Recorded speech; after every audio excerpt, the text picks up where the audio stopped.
Hi everyone! Welcome to another video. Welcome back to my channel and welcome sa aking mga bagong subscribers for today's vlog. Oh my gosh, I'm so excited for this one kasi first time kong mag-a-unbox ng Ulta na items. First time ko din. Actually, parang first time ko bumili doon. Tama ba? May tao sa likod ko. First time ko ba bumili doon? Sabi mo salita. Pwede ka magsalita pag tinatanong kita. First time mo nga. First time ko bumili doon. Sa Sephora pala yung isa. Okay, yan. So, first time ko bumili sa Ulta. First time ko din na mag-online shop doon. Kaya ako bumili doon kasi meron akong sobrang inaay na fragrance na talaga naman. Pag sa Ulta mo siya binili, hindi lang siya yung matatanggap mo. Meron pang dalawang free items. So, without further ado, let's start! So, mabilis lang na pagkukwento. Alam nyo ba, nung nakita ko to, sabi ko sa aking butihing asawa ay bago ko siya bilhin online, kasi sa online ko siya gustong bilhin, kailangan maamoy ko muna siya in person para hindi ako mabigla sa amoy, baka hindi ko magustuhan yung scent. So, kailangan niya akong samahan nun sa Ulta like 2 days ago ba yun, love? 2 days ago. Tapos, finally, nakadalawang store pa kami ng Ulta para lang mahanap ko siya. Una ang pinuntahan, wala doon. Yung specific fragrance na to. So, pagpunta namin dun sa isa, finally nandun siya at nakapag-decide ako na yes, gusto ko talaga siyang bilhin. Pero online nga, kasi nga may free items. So, yun. Tapos, nakalagay doon nung in-order ko na siya online, ang dating niya pa ay May 7. So, I was shook to the highest level. Like, nagulat ako na after 2 days, nandito na siya sa pintuan. Kinilig talaga ako. Oh my gosh, ito na siya. So, yun yung box. Excited na ako. Tignan niyo yung isa dito, si Nina, yung box na kakainin. So, yan. Okay. Buksan na natin. Hindi kasi ako marunong magbukas nito, kaya ako ng gunting. Pero dahil sinira na ni Joe, ang daming plastic sa loob. Madaming mga ganyan-ganyan fillers. Ito yung laman. Oh my gosh. Oh my gosh. Oh my gosh. Okay. First one. Ito talaga yung reason bakit ako meron yan dalawang free items na nasa box. It is this one. Oh. EXO Chloe or Khloe Kardashian na fragrance. OM to the G. Alam nyo ba? Kaya ito yung napili ko kahit may kasabayan tong Cosmic from Kylie Jenner. Kasi ito, nilaunch siya sa London, hindi dito sa US. Late siyang nalabas dito sa US. So, special to. Kaya ito yung pinili ko. Ayan. Ibang video ang gagawin ko para dun sa review ng scent na ito. Kasi feeling ko mas madami akong masasabi dun. So, ayan ang first item natin. At, kaya ako siya binili sa Ulta. Okay? Specifically sa Ulta. Online shopping kasi meron siyang free na... Oh my gosh, oh my gosh, oh my gosh, oh my gosh. Meron siyang free na super cute na maliit. Mag-react ka. So, pag bumili ka ng yung ilang ano nga to? Ayan. Pag bumili ka ng 100 ml nila, meron kang free na 7.5 ml. So, yung... Pero hindi ito yung travel size kasi may travel bottle talaga siya na ano. So, ayan. So, yan yung free number 1. Again, from Ulta Beauty lang to online, ha? Hindi mo siya mabibili. Hindi mo din makukuha tong free na to pag sa store ka bumili nito. Kailangan online until supplies last siya. Huwag kayong mag-expect sa mga nandito sa US. Hindi ko lang alam kung may ganito sa Pilipinas. And, of course, sabi ni Jojo sa akin, kaya mo lang naman gusto yung bilhin pabango na yan dahil sa free na bag. May free na bag! OMG! Alam nyo, hindi na ako nag-expect na may maabutan pa akong free na bag. Since masyado silang nagsusumigaw. Actually, kaya lang may free na bag ngayon from Ulta is because Mother's Day. So, sobrang cute ng bag. Ayan no. Tingnan nyo. Hindi ko pinili yung kakulay nito, cream. Pinili ko itong black. Tingnan nyo. Parang meron siyang, inspired. May inspired by Chuchu. Ganon. Hindi ko siya masasabi ngayon. So, Ilalagay ko dyan sa comment section, ay sa description box kung saan inspired tong bag na to. Pero, alam nyo na, ang ganda! Oh my gosh!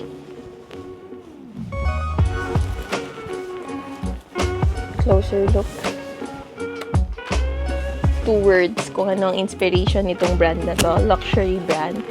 At, ganyan lang siya. Wala siyang zipper. So, magnet siya. Ang ganda! OMG! Parang gusto ko nang amuyin. Pero, again, ibang review ko. Parang ito na yung pang-close ko since ang haba na din ang sinabi ko. Baby, pa-open. Ay, wag na. Buksan na natin siya. Dahil excited ako at hindi ako mapakali. Siyempre, bubuksan ko yung maliit na bote. So, akala ko ang ibibigay yung kasunod na size nito. Well, buti nga meron eh. Meron akong ganitong bote, guys. Kate Spade. 4 na ganito. Amoy na natin.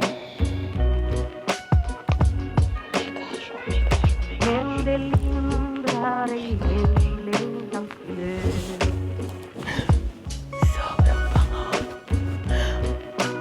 Ang linis, no? Ayun lang, hindi ako pwede mag-comment kasi ibang video yung gano'n. Wala pang YouTube, kailangan ilagay ko na din dito yung review nung scent. Yung pang TikTok yung ikakat ko, okay?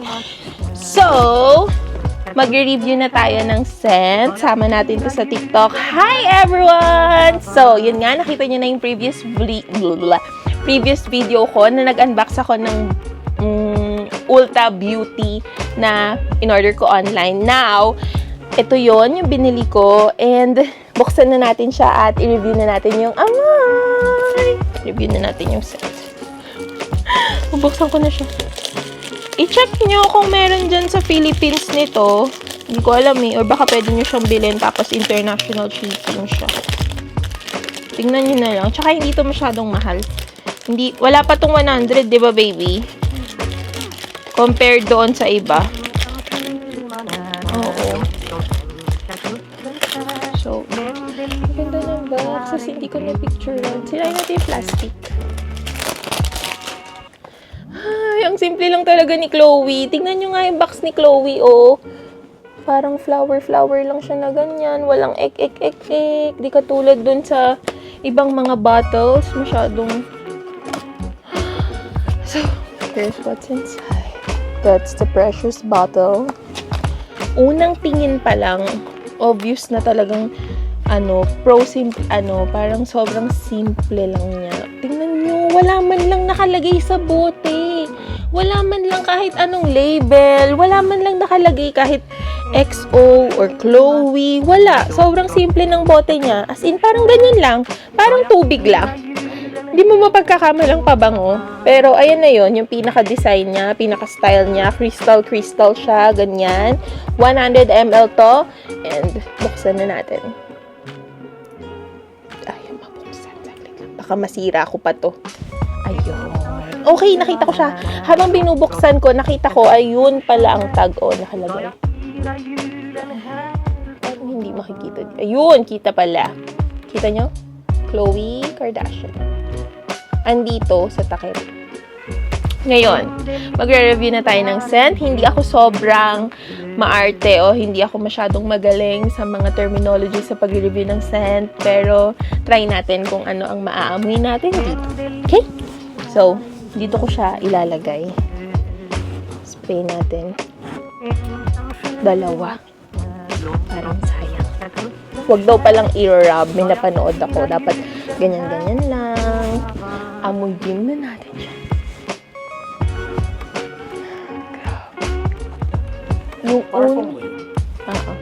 Yung unang-unang amoy, alam niyo yung amoy na malinis, yung parang galing sa labahan na naligo, na nilagyan ng Fabcon, tapos naarawan, tapos may nilagay na something, ganon yung, tapos naglilinger sa ilong, naiiwan yung amoy, yung pag naamoy ka, parang may mga aftershock pa nung amoy. Alam niyo yun?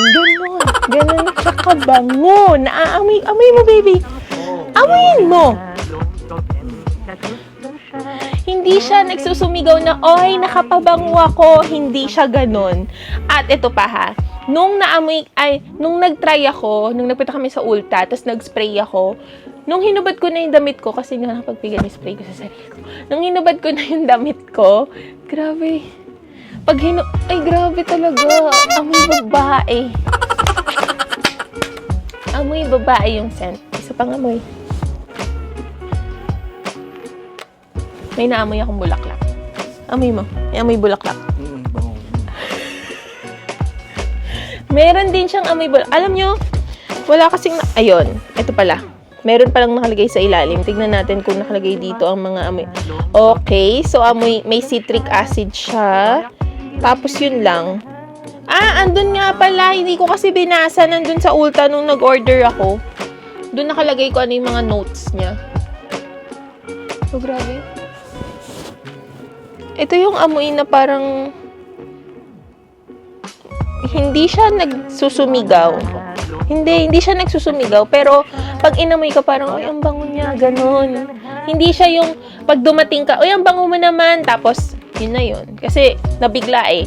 Pero ito, parang, the more na tumatagal, the more na nagsistay sa'yo yung amoy, the more na hindi ko ma-explain, love. Yung, love, explain mo, love. Explain mo yung amoy. Ano ba sinasabi mo? Yung kami dito eh. Basta yung amoy niya na the more na tumatagal, the more na parang kumbaga sa pagkain or sa inumin, sumasarap. Ito din, bumabango siya ng bumabango. Patagal ng patagal. May leveling yung amoy niya. Oh my gosh, nakuha ko din. So yun. Sayang. Kahit itag ko si Khloe Kardashian dito, hindi niya ako maiintindihan kasi Tagalog ang language ko. Pero kung alam niya lang kung gaano kabango to, oh my, syempre alam niya kasi siya yung namili nito. Oo nga pala. So, ayun lang. Right, thank you so much for watching this video. I hope that you like, share, and subscribe. Click the notification bell below so you can watch my future uploads. Thank you. Bye!